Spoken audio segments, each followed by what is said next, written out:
O quadro de pano é um conto tibetano e o Tibete fica no lugar do mundo onde existem as montanhas mais altas da Terra.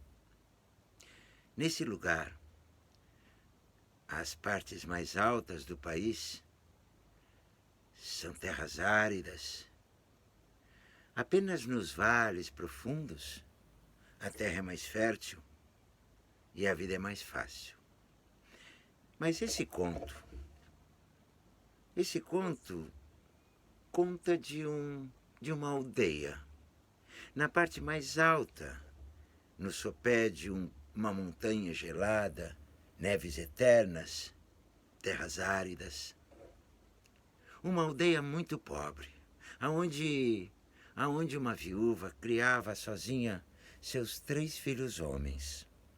Ela havia ficado viúva muito cedo e havia feito tudo que ela podia fazer de melhor para criar aqueles 3 filhos.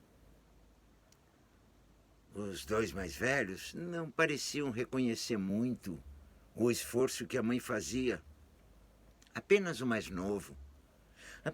novo catava lenha ou, nos dias gelados de inverno, furava o gelo da superfície do poço para trazer baldes de água e fazia alguma coisa para aliviar a mãe nas suas lidas da casa e do sustento, pois ela fazia tudo sozinha. Ela sustentava a família no seu tear, tecendo lindas estampas que ela mesma pensava e criava.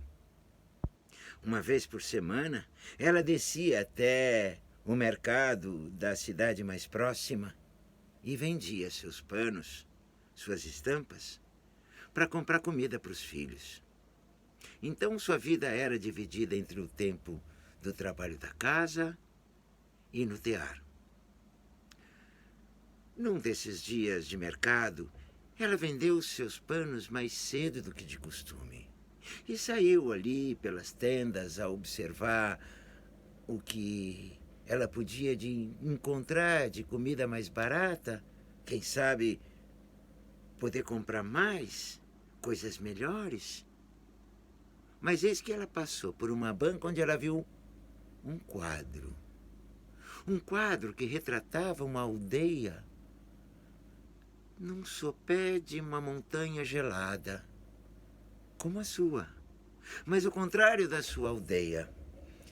Aquela eram casas muito bem cuidadas, pintadas, cortina nas janelas, jardins floridos, e nos campos no entorno, plantações e animais pastando fornidos. As pessoas que aquela paisagem mostrava, elas traziam vestidos coloridos, aventais. Ai, bem no meio do quadro, aonde na sua aldeia ficava a sua pobre casinha, um chalé tão lindo. Ela não conseguia tirar os olhos desse quadro e, num impulso, olhou o dinheiro que tinha e comprou. Ainda sobrou umas moedas para comprar um pouco de arroz para levar, mas ela não se arrependeu e pensou: só dessa vez. E no caminho, na carroça que sacolejava na estrada esburacada, de vez em quando ela apertava aquele quadro no peito e uma estranha alegria ela sentia. Quando chegou em casa, já foi colocando o quadro na parede. O filho mais velho estranhou. Que é isso, mãe? Deu agora para gastar dinheiro com bobagens? E o do meio protestou. E a nossa comida, como vai ficar? Não se preocupem, meus filhos. Deu para comprar. O mais novo, no entanto, olhou e falou: ah, que tem? Só dessa vez. A mãe merece, afinal. E ela sorriu. Toda vez que ela passava na frente daquele quadro, seus olhos se demoravam a sair daquela paisagem daquela aldeia, daquele chalé. E o mais novo, notando, falou: Mãe, por que tu não fazes esse quadro no teu tear? Assim, cada vez que tu tiveres formando a casa ou as flores do jardim, vai ser como se essa casinha fosse um pouquinho tua também. Ela sorriu e disse: Boa ideia, meu filho. O mais velho não gostou. Sim, e o nosso sustento como vai ficar? O do meio acompanhou. E o serviço da casa, quem vai fazer? A mãe, no entanto, argumentou: Não se preocupem, meus filhos. Eu vou fazer o trabalho do meu quadro de pano. Só depois que todo o serviço da casa e do nosso sustento tiver concluído. Se eu estiver muito cansada, me levantarei mais cedo. E assim foi. Durante um ano inteiro, nas noites silenciosas e escuras, uma luz brilhava naquela aldeia. Uma única vela a mulher tinha para fazer seu trabalho. Às vezes, tarde da noite, às vezes, antes do dia raiar. E o esforço que ela fazia com os seus olhos fazia com que lágrimas se derramassem no pano que ela tecia, emprestando um brilho todo especial a uma gota de orvalho na pétala de uma flor, o branco de um avental de mulher, as nuvens no céu. Mas mais um ano ela teve que tecer. E nesse segundo ano, as lágrimas que corriam dos seus olhos eram rubras de sangue, que ao pingarem no pano, davam um tom todo especial às cores do amanhecer, uma pétala de flor, um vestido. Depois de tanto tempo, o quadro ficou pronto. Ela o tirou do tear e veio mostrar. Vejam, meus filhos, que lindo! Os filhos ficaram maravilhados. O mais velho logo falou: vai dar um bom dinheiro no mercado. E o do meio concordou: talvez dê para comprar roupas novas. Mas o mais novo protestou: esse eu acho que a mãe não vai querer vender. Ela concordou: esse é meu, o meu quadro. Mas como na luz dentro da casa não fosse a ideal, eles saíram para a rua para olhar com a luz natural. E os vizinhos se aproximaram, admirados. Nunca tinham visto nada tão lindo até então. Mas então, no meio de toda aquela admiração, um vento, ninguém sabe de onde surgido, arrancou o quadro de pano das mãos que o seguravam e ele sumiu no céu. A mãe deu um grito e desmaiou. Eles levaram-na para a cama, mas ela nunca mais levantou. Ela mal abria as pálpebras e dizia: o meu quadro, onde ele está? O mais novo fazia sopas de gengibre para a mãe melhorar, mas nada, e ela definhava. E o mais velho, preocupado: será que eu vou ter que trabalhar? Calçou suas sandálias e foi procurar. É verdade que se esforçou, dias ele andou. Nada de saber de onde o tal quadro estava, para onde o vento levou. Até que ele chegou certo dia num desfiladeiro de pedra, no fundo do qual havia uma casinha. Uma casa de pedra também, muito simples. Na frente dela, um cavalo parado, a boca aberta, diante de morangos silvestres. Por que aquele cavalo não come os morangos? Ele pensou. E ao chegar mais perto, ele percebeu que era um cavalo de pedra, uma estátua. Na porta da casa, uma velha apareceu. Pois não, meu filho. O que busca aqui tão longe? Você não é dessas paragens? Sim, disse ele. Estou procurando o quadro da minha mãe e contou. Ah, eu sei onde está. Na montanha ensolarada, no país das fadas. E como eu chego lá? Finalmente uma informação, ele se animou. Fácil de falar, difícil de fazer.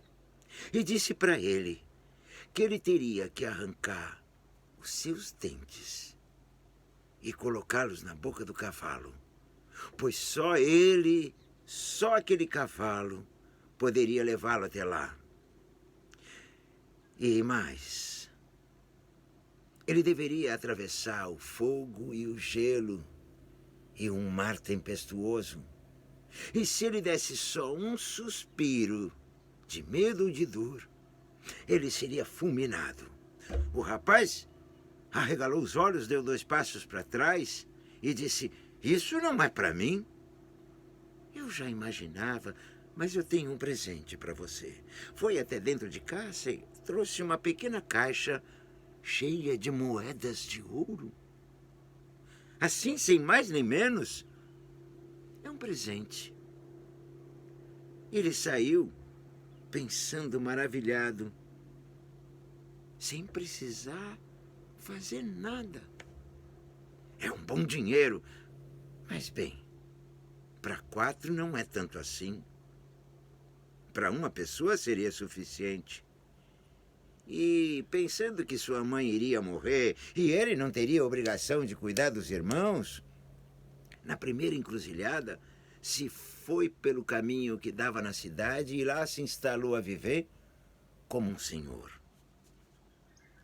Como o mais velho não aparecia, o do meio foi procurar. E também ele chegou no mesmo lugar. E também ele se apavorou quando a velha falou o que ele deveria fazer.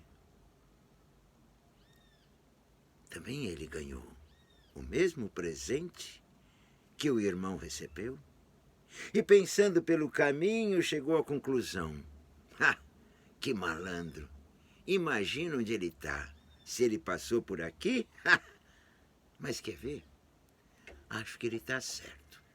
A mãe vai morrer. E eu não tenho que ficar sustentando aquele meu irmão. Que se vire." E na primeira encruzilhada pegou o caminho da cidade e lá se instalou a viver como um senhor. O terceiro irmão, vendo que os 2 não voltavam e que a mãe só piorava, definhava dia a dia, iria morrer, pediu para os vizinhos tomarem conta, cuidarem dela. Ele iria procurar. Ele também chegou nesse mesmo lugar. Mas quando a velha falou o que ele deveria fazer, foi logo pegando uma pedra, quebrando seus dentes e colocando-os na boca do cavalo, que ganhou vida. Começou a comer os morangos. Então ele montou e ainda escutou a velha falar: "Lembre-se, meu filho, nem um suspiro ou você será fulminado."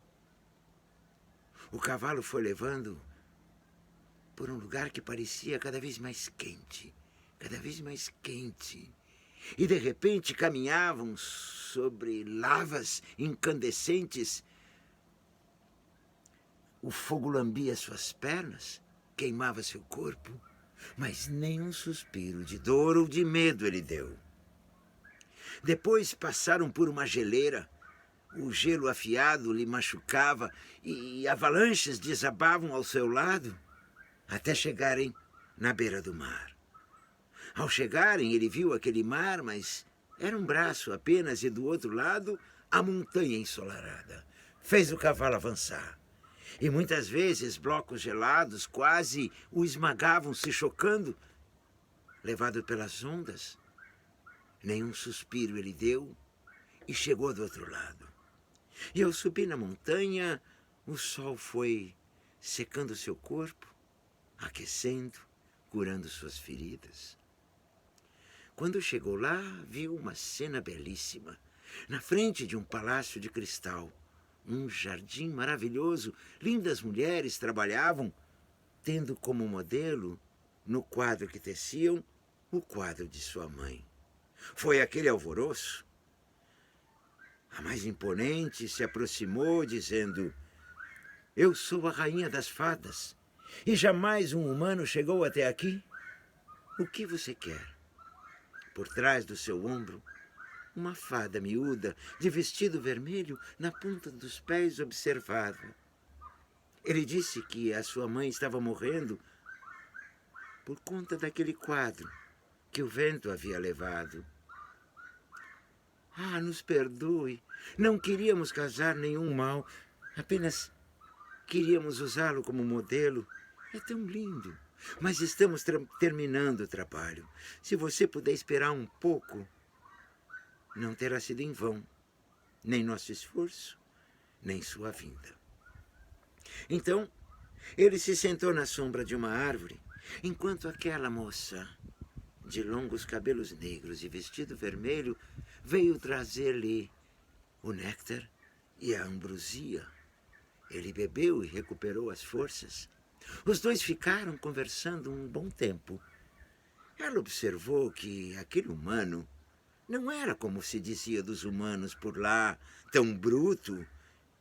E ele percebeu que aquela fada não era como se falava entre os humanos do povo mágico, perigosos ou traiçoeiros, pouco confiáveis.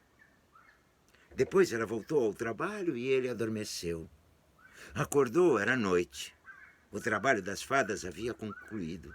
E nenhuma mais estava lá. Ele resolveu não esperar.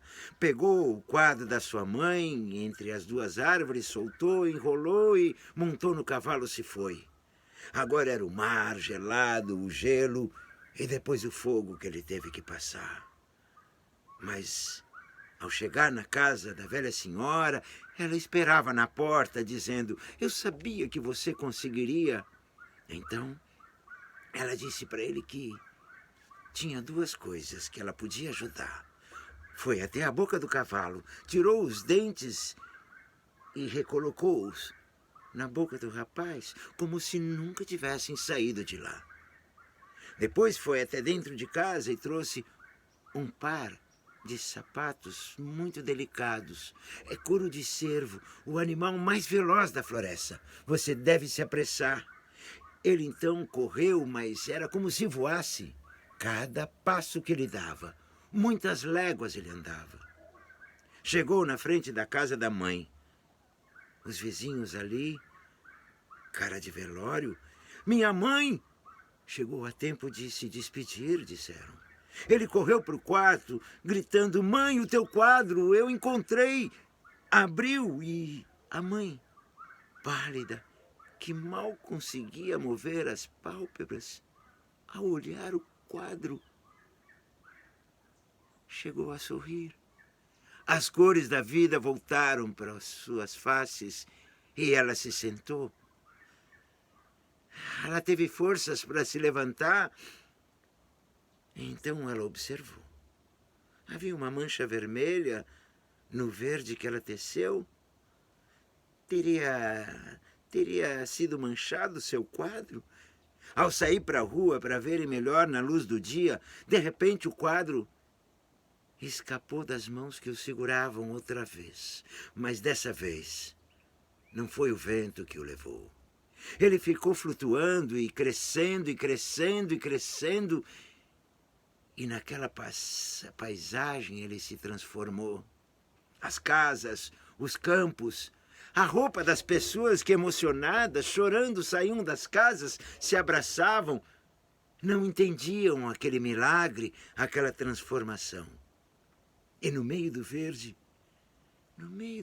ele viu crescer aquela moça de quem ele tanto gostou. "Você aqui?" ele perguntou. Ela sorriu tímida e falou: "Eu gostei tanto de você, do seu quadro, o quadro que a sua mãe teceu, que eu resolvi me bordar.